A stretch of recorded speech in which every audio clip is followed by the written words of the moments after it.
भेद न जाना गुरु को सतपुरुष न माना। अब कहते हैं कि भक्ति भक्ति कहते हैं किसको है, उसको तो पता नहीं। जो कृष्ण ने आदेश दिया या राम ने जो आदेश दिया और उसको बजा लिया, उसका नाम तो भक्ति है। तो भक्ति तो जिनको देखा नहीं कैसे भक्ति होगी? राम को देखा नहीं, कृष्ण को देखा नहीं, किसी महात्मा को देखा नहीं, भक्ति किसी करोगे आप? किसका पालन करोगे जिसको देखा ही नहीं आप? और कहते हैं महात्माओं के पास गया नहीं। जो ये समझता है कि भक्ति क्या है, आदेश क्या है, साधन क्या है, भजन क्या है, ध्यान क्या है, तो कहते हैं वहां भी नहीं गया। तो क्या मिलेगा उसको?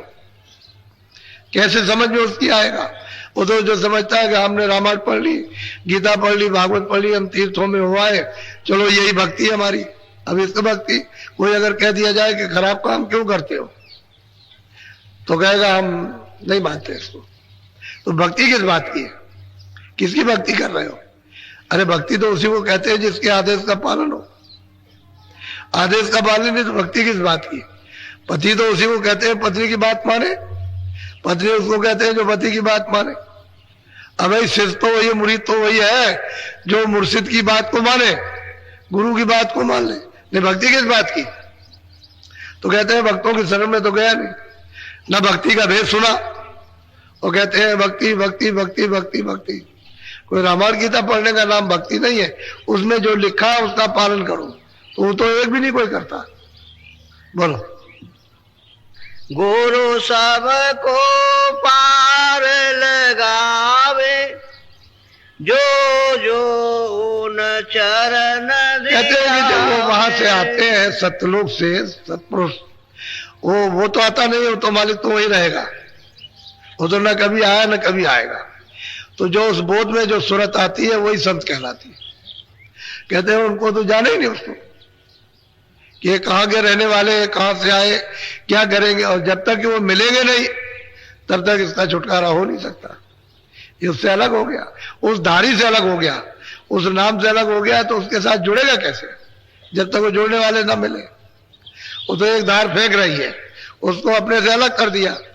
अब दूसरी धार अगर मिल जाए जोड़ने वाली, तो दोनों का तार तो एक साथ ही है, लेकिन अब कोई भेद जानने वाला मिले तो इसको जुड़ा के उससे जोड़ दे, तब तो वापस हो जाएगा।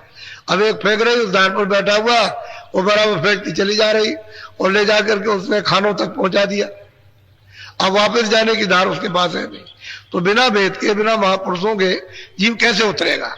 वापस कैसे लौट करके घर में जाएगा? ये तो परदेश है, पूरा का पूरा परदेश है। स्वर्ग भी परदेश है, ब्रह्मांड भी परदेश है, ये भी परदेश है, सब परदेश है। थोड़े थोड़े दिन का है कि तुम इतने दिन यहाँ रहो, इतने दिन यहाँ रहो, इतने दिन वहां रहो, तो उसके बाद चलो वापस लौटो। तो जहां का वही लौटा के ले आएगा, बस यही ले आएगा चार खानों में, बस इसी जगह डालेगा आकर के, वापस ले नहीं जा सकता। बिना महापुरुषों के कोई वापस नहीं ले जा सकता। बोलो।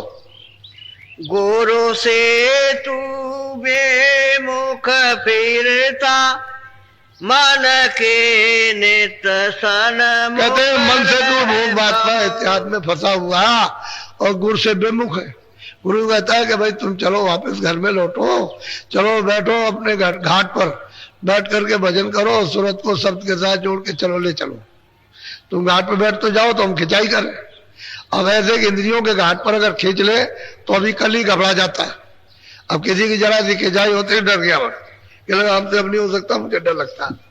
इसमें कितनी औरतें और कितने आदमी चिल्ला पड़ते हैं, कहते हमसे नहीं हो सकता, हम तो मर जाएंगे, अब नहीं हमसे होता है।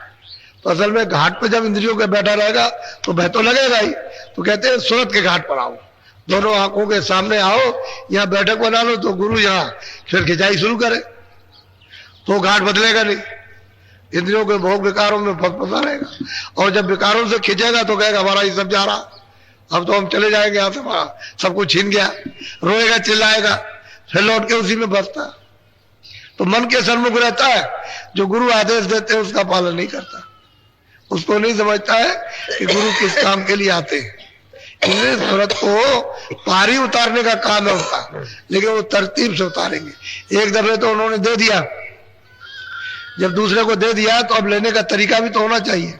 कोई वस्तु आपको दे दी जाए, एक लड़की है आपको दे दी, एक लड़का आपको दे दिया, लेकिन अब यह है कि वहां पर बड़ी परेशानी है, तो कैसे वापस लिया जाएगा? तो ऐसे नहीं, कोई तरीका तो होगा वापस लेने। तो इस सुरतों को, इन जीवात्माओं को जब काल मांग करके ले आया, तपस्या करके, प्रसन्न करके, खुशी में ले आया और खुशी में दे दिया, तो वापस अब कैसे जाए? उसका तरीका तो कहते हैं कि गुरु से प्रेम कह रहे करो तो तुमको वो ले चले। तो प्रेम उनसे करते नहीं है, उनके पास उठते बैठते नहीं है, उनको ये नहीं समझते कि हमको लेने के लिए आए, और वो समझते हैं मनुष्य आदमी है। आदमी की तो शकल में आएंगे, अगर देवता की शकल में आया था रात को भाग जाओ, नींद उड़ जाएगी कि भूत आ गया था, भूत आ गया था। तो जिस शकल में तुम, उसी शकल में आएगा और तब उसी शकल में जगाएगा, तो तुमको उससे प्रीत हो जाएगी। घाट पर बैठाएगा तब देव रूप निकलेगा, वो तो देवता है ही। वो तो जब तुम्हारा देव रूप निकाल देंगे तब समझ में आएगा, नहीं ऐसे कैसे समझ में आ सकता? उनका देव रूप है तेरा मानव रूप, तेरा अज्ञानी रूप है जड़, उनका चेतन है। तो इसलिए तेरे ही रूप में आएंगे तभी जगेगा, तभी निकलेगा। कर्मों में पछता खपता नर दे। अब महापुरुष कहते हैं भाई तू कर्मों में पछता खपता है रात दिन, कभी ये कर्म किया, कभी वो कर्म किया, कभी उसको किया, कभी उसको किया, इसी में मेहनत करता, अच्छी तरह से चिल्लाता और रोता, उसमें बस इसी में समय निकल जाता तेरा। और जो भजन तेरे लिए बताया गया उसको नहीं करता, उसको कभी कभी करेगा, मिनट, आधा मिनट, कभी 1 सेकेंड, कहता हमने कर लिया, मन से कह दिया हमने कर लिया, अब मन भ्रम गया, कह दिया हमने कर लिया, 1 मिनट में भजन हो जाएगा, 1 सेकेंड में। और दिन भर इसमें लगा रहेगा कर्मों में, इससे सुख मिलेगा, आनंद मिलेगा, इससे न किसी को सुख मिला ना आनंद मिला। मिल गया होता है, सब चिल्लाते नहीं कि हमको इतने रुपए मिल गए, हमको इतने मकान मिल गए, हमको ये मिल गया, अब हमको आनंद हो गया, अब हमने पा लिया। वो रो रहे, तुमसे ज्यादा रो रहे। तो ज्यादा फंसोगे तो ज्यादा रोगे, कम फंसोगे कम रोगे। वो तो जितने ज्यादा उलझोगे तो वहां जाल है, उसी में फंस गए तो दिन भर बुद्धि उसी में लगा रहोगे, उसी में शरीर लगा रहेगा, उसी में इंद्रिया, मन उसी में लगा रहेगा, बस वही करते रहोगे, रोते रहोगे, निकलने का कोई उपाय नहीं। तो कहते हैं भाई क्या करो, महात्मा नहीं मिलेंगे। बोलो। अब चेतो समझो भाई, करे प्रीत गुरु संग कहते अब चेतो, अब जाग जाओ। कहते हैं भाई प्रेमियों अब जगो, चेतो, क्योंकि महापुरुष आते हैं जीवों को वापस करने के लिए, घर में पहुंचाने के लिए। तो अब तुम्हारा काम है कि प्रीत करो, प्रेम करो, प्रीत प्रति विश्वास करो कि हमको घाट पर किसी तरह से वापस करके बैठा दे। और घाट पे जब बैठ जाओगे तब तो फिर सूरत अपना काम शुरू कर देगी। जब तक सूरत का घाट नहीं बदलता, उसको अपना घाट निजी नहीं मिलता है, तब तक ये भटकती रहेगी, तब तक इसमें कोई ताकत नहीं। और घाट पर उलट करके बैठी कि इसमें ताकत आने लगी, फिर मन कुछ नहीं कर पाएगा, न कुछ बुद्धि कर पाएगी, न चित्त। जब तक की देर है। और महात्मा कहते हैं भाई तब तक तुम प्रेम कर लो, जो हम कहें उसको करो, उतना ही काम करो जितनी जरूरत है, ज्यादा मत करो। तो जितना प्रेम करते जाओगे उतने उलट जाओगे। उनसे प्रेम तो है नहीं, उनकी बात सुनते नहीं, उनकी बात मानते नहीं, उनको कुछ समझते नहीं, और जगत को सब कुछ समझते हो, यही हमारे सब कुछ है, अच्छे हैं, बच्चे हैं, कच्चे हैं, रिश्तेदार ये है, वो है, धन है, दौलत है, यही सब कुछ है जो कुछ है, बाकी और कुछ नहीं। इसी में सब कुछ समझते हो, उसको थोड़ी समझते हो कि उसके बाद सब कुछ है। तो कैसे आपने प्रेम किया? तो कहते हैं थोड़ा बहुत प्रेम कर लो। बोलो। काहे करे अब सत्य गुरु गाई, करनी करे मेले बड़ा। कहते हैं भाई महापुरुष जब जब आते हैं तो यही कहते हैं करनी करो, बड़ाई तुमको तभी मिलेगी जब जीवात्मा जगेगी। बड़ा स्थान जब भी मिलेगा, ज्ञान जब भी मिलेगा, चेतना जब भी आएगी, पार जब भी उतरोगे जब करनी करोगे। करनी करो, मार मन डालो इंद्रिय रोग द्वारा, करनी थोड़ा करो, मन को थोड़ा सा विषयों की तरफ से रोको, थोड़ा थोड़ा रोकोगे और करनी करोगे तो ढीला हो जाएगा, नहीं तो उसमें झगड़ा हुआ विषय विकारों में। थोड़ा ढीला तो मन को करना ही चाहिए। जब ढीला आदत उसकी बदल जाएगी, करने में जब लग जाएगी उसकी आदत और इन भोगों से छूट जाएगी तो जल्दी काम बन जाएगा। नहीं तो उसी में दिन और रात लगे पड़े हुए और मिलने जुलने वाला कुछ नहीं है। वो सब क्षणिक है, ठंडक क्षणिक ठंडक है, आनंद तो है ही नहीं। उसकी ठंडक आती है शब्द की, नाम की। छन छन के ठंडक आ रही है, शीतलता उसी से समझता है कि आनंद है। अगर कहीं सच्चा आनंद मिल जाए तो काफी बन जाए। उसीलिए कहते हैं कि मुड़ो आगे, अंदर घाट पर आओ, इंद्रियों का घाट छोड़ दो, सूरत के घाट पर आ जाओ। दोनों आंखों के सामने ऊपर की तरफ आंख करो, घाट मिल जाएगा। तो हम लोग उधर बैठते ही नहीं।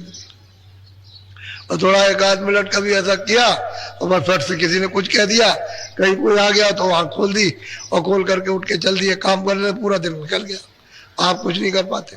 यही होता है घर घर में। एक आदमी आया, कह लगा भजन नहीं करता। हमने कितनी देर भजन किया, कितनी देर, कब किया भजन?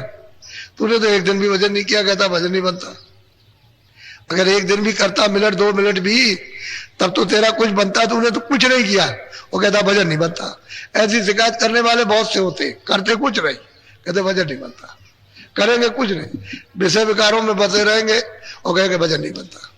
अरे भाई तू मिनट 2 मिनट 4 मिनट थोड़ा सा तो कम से कम घाट पे बैठो तो कुछ हो।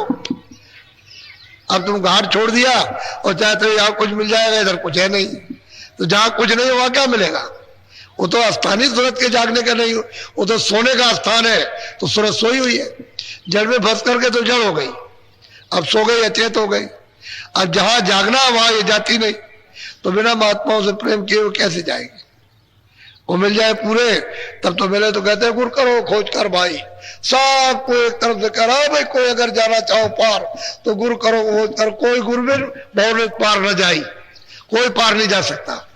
और रामायण में भी यही लिखा है, व्यास ने भी यही कहा, वशिष्ठ ने भी यही कहा, बगैर गुरु के पार नहीं उतर सकता कोई भी। सब लोगों ने कहा, लेकिन कहते हुए भी नहीं ढूंढते हो, तलाश नहीं करते हो, उसी में उलझ जाते हो कि ये करना है, ये करना है, ये करना है।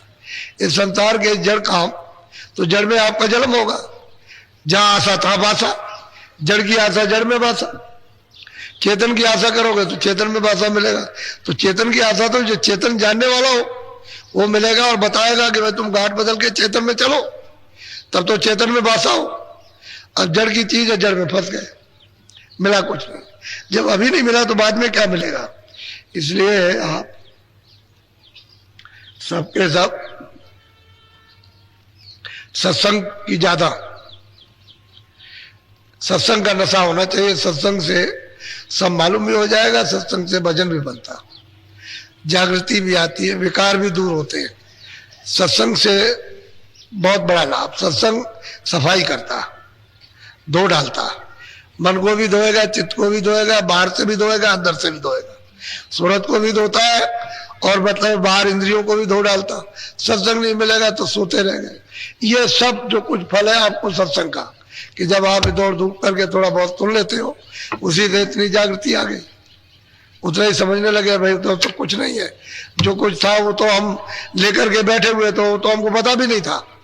घर ही के घर में रहे और चलते रहे बराबर, और रोज गबन करते रहे कि हम 12 कोस चले, रहा कोलू का कोलू में, और कार करता है कि 12 कोस रहा, घर का घर ही में, बाहर तो गया नहीं।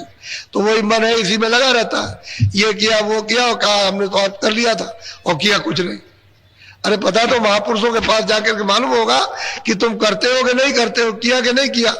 ऐसे बगैर जानकार के कैसे पता चलेगा? अब सभी अंधे मिल जाए तो सूरज का पता कौन बताएगा?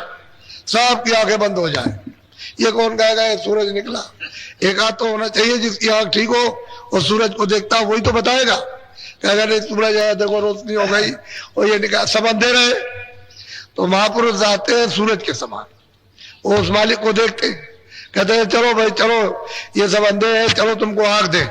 तो आंख बना करके दे देते हैं। तो फिर वो देखने लगते हैं, कहते हैं कि नहीं वो तो सूरज है, वो तो मालिक है, उसका रास्ता है, उसका मतलब ये है कि घर है, देश है, उसका आनंद है। तो चल पड़ते हैं। अब वो प्रेमी पीछे से जो प्राप्त करते हैं वही तो गाते हैं कि हमको महात्माओं ने दिया, उन्होंने दिया, उन्होंने दिया, उन्होंने दिया हमको, उन्होंने दिया। फिर वो कहेंगे हमको उन्होंने दिया, उन्होंने दिया, ऐसे। और जब सब सो जाएंगे तो फिर कौन जगाएगा? कोई जगाने वाला तो चाहिए कि तुम सो रहे हो इस मोह निशा अज्ञान रात्रि में, तुम्हारा जीवन खराब हो रहा है, फिर तुमको मिलेगा नहीं। अब तुम जाग जाओ तो सूरत को जगाओ, घाट को जो सो रही है। तो कहते हैं कुर करो खोज कर भाई, सबको ताकीद करते हैं, सबको संदेश देते हैं कि अगर मालिक से मिलना, भवसागर नदी से पार उतरना, तो गुरु करो खोज कर भाई, बिन गुरु कोई राह न पाई, किसी को रास्ता नहीं मिल सकता, तब डूब जाएंगे। इसलिए आप आज दूसरा दिन है, 22 तारीख है आज, 7 दिन का कार्यक्रम होता है, 27 तक रहेगा। अब लोग जो है मालूम हुआ कि आने लगे, अभी काफी आएंगे ऐसी सूचना मिली है। हम तो चाहते थे ना आए तो अच्छा है, क्योंकि हम अभी बहुत थके हुए आए वहां से, इतनी मेहनत 4-5 महीने की और वो अभी तक आराम नहीं मिला। तो थोड़ा सा सोचा था कि वही लोग आ जाएंगे, चलो भाई जो पास के कुछ थे, लेकिन ऐसा मालूम हो रहा है कि लोग आएंगे। खैर आए, उसमें कोई हर्जा नहीं है, वो तो सुनाना ही पड़ेगा। लेकिन अब यह है कि जितना भी सत्संग मिले वो अपना सौभाग्य समझो और इस सत्संग को अच्छी तरह से खूब समझदारी से उसको बैठा लो, चित्त में बसा लो, और जो रास्ता बताया जाए उस पर चल पड़ो। सीधा साधा काम है। और जब यहाँ करना सीखो तो घर में भी वैसे ही करते रहो तो जल्दी काम हो जाएगा। अब इधर बैठे न उधर गए, वहां छोड़ दिया, वहां भी करो यहां भी करो। जो वहां कम समझ आए तो यहां समझ ले लो, जो लगन में कमी हो यहां लगन ले लो, और फिर उसके बाद वहां करते रहो। वो तो शरीर पालन पोषण का स्थान है और ये आत्मा के जागरण का स्थान है। तो इधर किधर जब कहीं जहां कहीं भी सत्संग मिल जाए वहां फौरन पहुंच गए, ताकि आप अपना भी काम होता रहे और शरीर का पालन पोषण भी होता रहे, दोनों काम हो जाए उसके। इसको चलते चलाते इसको खत्म करो और निकल जाओ। ये मनुष्य शरीर है, बड़े भाग से मिला, बार बार थोड़ी मिलता। एक बार उसने अवसर दे दिया, कहा देखो मेरे मकान से ये तुम अपना काम कर लो, तो कहते गुरु करो खोज कर भाई। तुमको जब हमने मना थोड़ी किया है, कोई भी जाकर के खोजो तलाश करो, कहीं ना कहीं मिल जाएंगे, ऐसा थोड़ी है। जब वो रहते हैं तभी वो कह रहे हैं गुरु करो खोज कर भाई, कहीं जरूर मिलेंगे। जब रहते हैं तभी, जब नहीं रहेंगे तो कहना बंद हो जाएगा।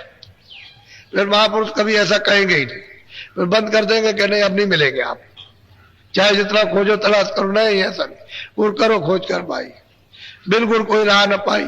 जब बराबर ये चला आ रहा है तो आपको खोजना चाहिए, तलाश करना चाहिए, तो कहीं ना कहीं मिल जाते, रास्ता मिल जाता, चल पड़ते। तो कहते हैं कैसे चलोगे, उनसे प्रेम कर लो, वो जहां आते जाते हैं वही आपको ले जाएंगे, प्रेम तो करो उनसे। अबे जो जहां आता जाता वहां ले जाएगा। जब प्रेम कर लोगे तो यहां से यानी मतलब लड़की को अपने घर ले जाएगा, और जब घर ही नहीं होगा तो कहां ले जाएगा। ये जीवात्मा यहाँ की नहीं है तो अपने घर में वापस लौट जाए तुम अच्छा। तो कहते हैं कि गुरु को करो, किसी को जानकार को, जानकार नहीं मिलेगा आने जाने वाला तो आपको कुछ नहीं मिल सकता। बड़ी सीधी बात महापुरुषों ने समय समय पर सबको बताई, लेकिन जगह कौन, सब सो रहे। जब इस भट्टी अंधकार में सब सो रहे हैं अचेत होकर और दुनिया में खोज रहे हैं कुछ मिल जाए, तो यहाँ मिलेगा क्या, यहाँ है क्या, कुछ नहीं है यहाँ सिवाय रोना धोना और कुछ नहीं हो। चलो यहाँ निकलो, चलो बस ये समय पूरा हुआ, चलो निकलो। वो तुम्हारे सामने तुमको निकालता जाता, लड़के को लड़की को, इसको माँ को पिता को, पति को पत्नी को, सबको निकाल देता। एक दूसरे चिल्लाते रहते, कुछ नहीं सुनता। अरे यार कोई सुनवाई है, या तेरा कुछ हो तब तो सुनवाई हो, तेरा कुछ है ही नहीं है। वो तो कहता सब मेरा दिया हुआ है, तो तुम इस तरह से काम में लो। तो काम लेना आपने बंद कर दिया और फंस गए उसमें। बस जब फंस गए तो झगड़ा झंझट होने लगा, बस उसी का रो रहे हो और किसी का कुछ नहीं। जिसकी चीज है उसको वापस कर दो। कहते भाई जो आपकी चीज अपनी ले लीजिए, आपने दी थी और वापस लीजिए, अब हमको इसकी जरूरत नहीं है। वो बिना महात्माओं के वापस कर नहीं सकते हो, तो कोई तो मिलना चाहिए, कोई ना कोई। सबको हवा देते, बिन गुरु गोविंद करा न कोई भी नहीं पार जा सकता है। लेकिन कौन होना चाहिए कि जो उसको प्राप्त कर चुका। बोलो जय गुरुदेव। कुछ लोग पीछे आ गए तो 20 मिनट भजन कराऊंगा फिर आप लोग सबके सब। अब 2 अलग अलग कर दूंगा भाग। पहले तो ध्यान कराऊंगा जब आओगे और बाद में भजन कराऊंगा। तो पहले जब आए तो बैठ गए।